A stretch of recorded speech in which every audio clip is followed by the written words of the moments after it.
What's up, guys? It's the Wolf here.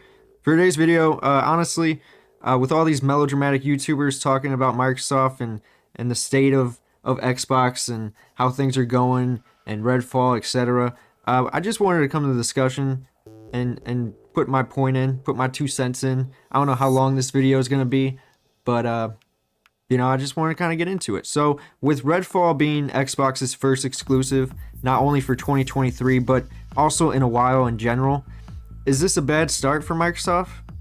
Many are concerned for Starfield as well. Seems their only title that's bulletproof at this point is Forza Motorsport, which, I mean, does look pretty nice, but it is just another racing game. They need to bring something more to the table, is what I'm saying. It would be very interesting to see what Xbox announces in June. I'm sure, we're gonna get a shit ton of announcements for the next years to come. Could we get a look at some games finally? Can that be on the table? I think we can guarantee to see something. I'm sure a plethora of games is coming. Between the next 1 to 3 years, I imagine, but can they deliver is the question. How many Xbox gamers' trust is still intact at this point?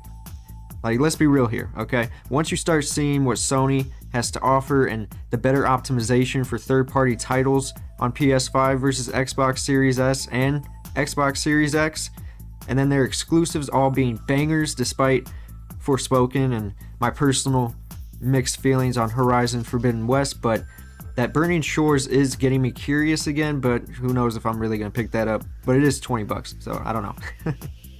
With Xbox having like Hi-Fi Rush, and some half-baked titles hitting Game Pass, also most of the time being available on PS5 as well, such as Atomic Heart, Wolong Fallen Dynasty. They just got Minecraft Legends, but the future, it doesn't look too bright with, Redfall, the first major Xbox first-party title being criticized for its gameplay and performance. Starfield hitting a 30 FPS as well with expected, Bethesda jank. It will be interesting to see if Microsoft was an influence on them not to have, jank be their main face of the company. Just jank. Just, there's no Bethesda, it's just jank, But we've seen how the Halo Infinite development cycle has been, so I doubt it. The showcases throughout the summer are really going to make the difference. You could say Sony and Microsoft haven't really begun the console generation, but Sony has had more distinctive IPs throughout the first 3 years compared to Xbox's Halo and Game Pass sole business model. Sony released around 8 titles in the last 3 years to Xbox's 2, so that's just numbers, that's facts. You can't deny that. That is pretty pathetic. Sony's said to have a lot to show in May that goes all the way back as far as last fall. I'm sure Xbox also has announcements, but, can they accomplish these pipe dreams? Everything you see Sony showing most of the time is probably gonna, be fulfilled in some way, shape, or form. Maybe you're not into every game, but, if you're interested, you're probably going to enjoy it.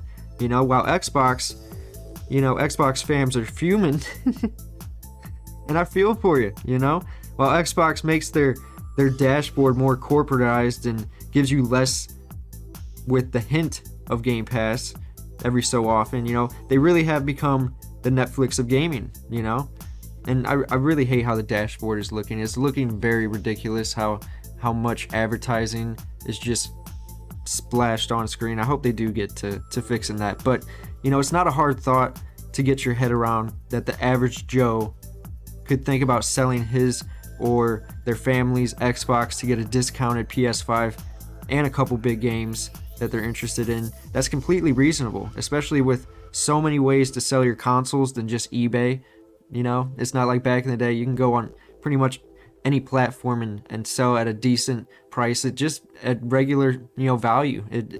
You get a discount on the PS5 at the very least, so that is completely reasonable in my head. I think I would have done the same back in the day if I got a 360 and it just kept red ringing, and at that point you really can't even sell it. So yeah.